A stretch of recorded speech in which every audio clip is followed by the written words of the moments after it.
ना चांदी ना सोना। पतरस और यूहन्ना मंदिर में गए। एक मनुष्य वहां सुंदर फाटक पर था, जो कभी भी पांव पर नहीं चला था। वो धन के लिए लोगों से भीख मांग रहा था। क्या मुझे कुछ पैसा मिलेगा? उसने पतरस और यूहन्ना से पूछा। दोनों शिष्यों ने सीधा उस मनुष्य की आंखों में देखा। उनके पास कोई पैसा नहीं था, पर उनके पास कुछ उत्तम देने के लिए था। हमारी तरफ देख, पतरस ने कहा। मनुष्य ने पैसे की उम्मीद की। मेरे पास चांदी या सोना नहीं है, पतरस ने कहा, पर मेरे पास कुछ और है जो मैं तुम्हें खुशी से दूंगा। यीशु मसीह नासरी के नाम में, पतरस ने कहा, उठ, चल फिर। पतरस ने मनुष्य का हाथ पकड़ा और उसके घुटनों में शक्ति भर गई। मनुष्य उठा और चलने लगा। वो पतरस और यूहन्ना के साथ मंदिर के आंगन में गया। शीघ्र ही वो केवल पैदल नहीं चल रहा था, वो आसपास उछल कूद रहा था और परमेश्वर की प्रशंसा कर रहा था। लोगों ने उसे फाटक पर देखा था। वो जानते थे कि वो जन्म से लंगड़ा था, फिर भी वो वहां पर चल रहा था, उछल कूद रहा था और परमेश्वर का धन्यवाद कर रहा था।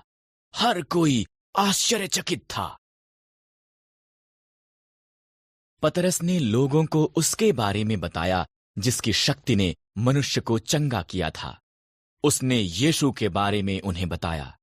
जब वो बता चुका तो उनमें से बहुतों ने भी यीशु का अनुसरण करने का फैसला किया।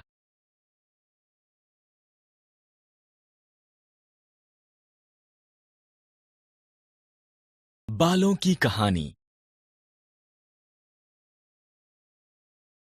एक बार फिर परमेश्वर के लोगों ने उसकी आज्ञा उल्लंघना की। इस तरह परमेश्वर ने पलिश्तियों को 40 सालों तक उन पर राज्य करने दिया। तब उसने उन्हें आजाद कराने के लिए शिमशोन नाम के एक व्यक्ति को चुना।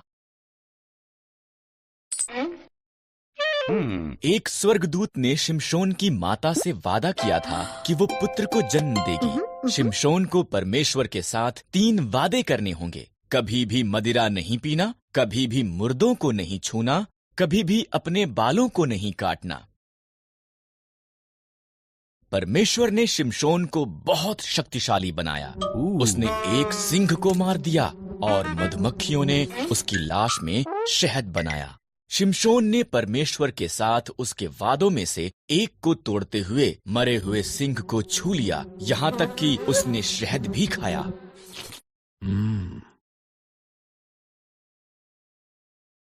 शिमशोन को दलीला नामक एक स्त्री से प्रेम हो गया। फलिश्तियों ने ये बात पता करने के लिए कि क्यों शिमशोन इतना ताकतवर था, उससे बहुत सा धन देने का वादा किया। उसने बार बार इसके बारे में उससे पूछा।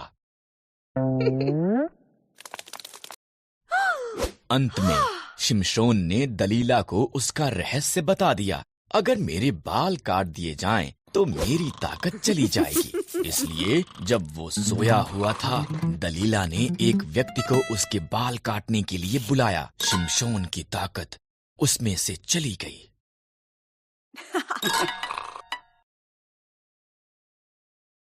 जब पलिश्ती आए, उन्होंने आसानी से उसे पकड़ लिया। उन्होंने उसे अंधा कर दिया। तब उन्होंने उसे जेल में डाल दिया और भारी चक्की पीसने का काम दिया। धीरे धीरे शिमशोन के बाल पुनः बढ़ गए। पलिश्ती उसे उनके झूठे देवता दागोन का उसे हराने में धन्यवाद करने के लिए उनके मंदिर में लाए। शिमशोन ने परमेश्वर से कहा कि एक अंतिम बार उसे ताकतवर बना दे। शिमशोन 2 खंभों के बीच खड़ा हुआ और उन्हें धक्का मारा। मंदिर गिर पड़ा। पलिश्तियों के साथ साथ शिमशोन भी उसमें मर गया। शिमशोन ने अपना वादा पूरा नहीं किया, पर परमेश्वर ने अपना वादा पूरा किया।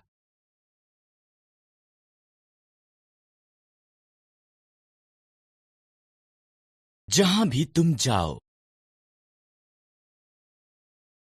इज़राइल में एक अकाल पड़ गया। एलीमेलेक, नाओमी और उनके पुत्र भोजन की खोज में मोआब को गए। एलीमेलेक मर गया। पुत्रों ने मोआबी स्त्रियों ओरपा और रूत से विवाह कर लिया। तब पुत्र भी मर गए। तीनों स्त्रियों के पास पति नहीं थे।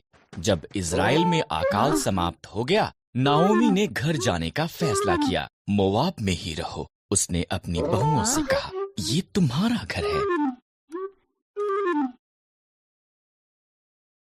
ओरपा वहीं रही।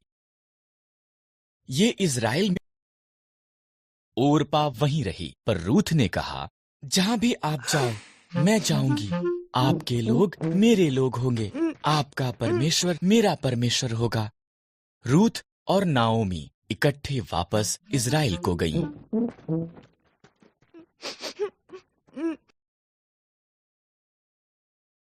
ये इज़राइल में फसल के कटने का समय था। नाओमी ने रूथ से कहा कि वो जाकर खेत में काटने वालों के पीछे फसल को बीन ले। खेत एलीमेलेक के संबंधी बोअज का था। बोअज रूथ के पास आया।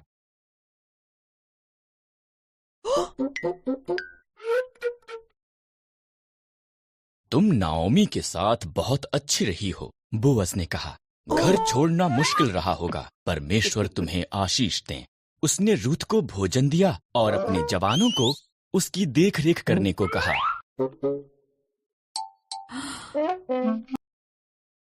रूथ ने नाओमी को बताया कि क्या हुआ था। नाओमी मुस्कुराई। जब कोई मरता है, उसका निकट संबंधी उसके परिवार की देखभाल करता है। वो व्यक्ति उनका निकटतम छुटकारा देने वाला संबंधी है। बोअज हमारा निकटतम संबंधी है। उसके निकट ही रहना।